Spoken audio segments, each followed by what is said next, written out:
not a privilege. You should not only be able to have access to a doctor if you can afford it. You should have access to a doctor because you're a person. You should have access to a doctor when you're sick, because everyone will get sick. It is just what happens being alive. You should not have to sell your house to be able to see a doctor. You should not have to pick between your medication and your rent. And we have prioritized profits over people when it comes to the development of our healthcare system. We had to fight tooth and nail to get 400,000 Virginians on health care, even though it made financial sense. We left $10 billion from the federal government on the table that we didn't take because of political concerns. That is absolutely, positively evil. So let's start with that. Second, if we're going to work within the politics as we have them now, then let's at least start having access to mental health care that's significant, and certainly eye and dental. So just because your eye gets sick, we're not going to cover it, but if your toe gets sick, we are? Come on now. All right? If all of a sudden you have to have a tooth pulled, we're not going to cover it, but you need to get a suture in your head? That's just, I don't, I'm not a doctor, I'm a lawyer, but that seems just crazy to me.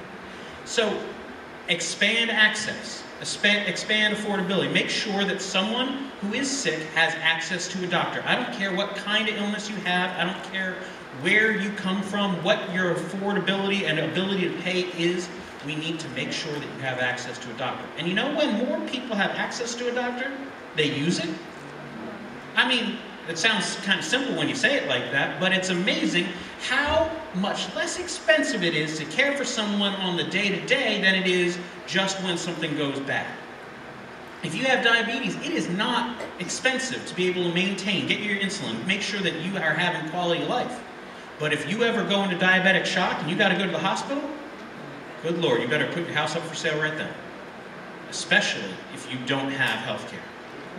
So, I mean, we can talk about the politics of it, and, there are lots of things that we should probably get rid of. Like, for example, making sure that we have a work requirement for access to Medicaid. That's just foolishness. If you shouldn't lose your ability to be able to see a doctor because you haven't filled out the proper form.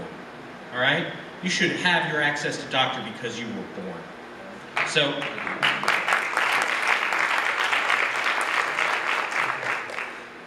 we have a chance to be able to do that.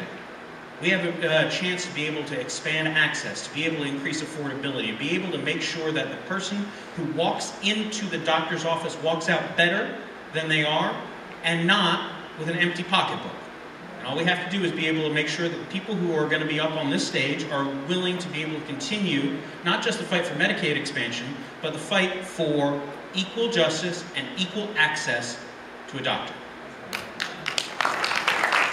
Thank you. Michael Bartley, same question.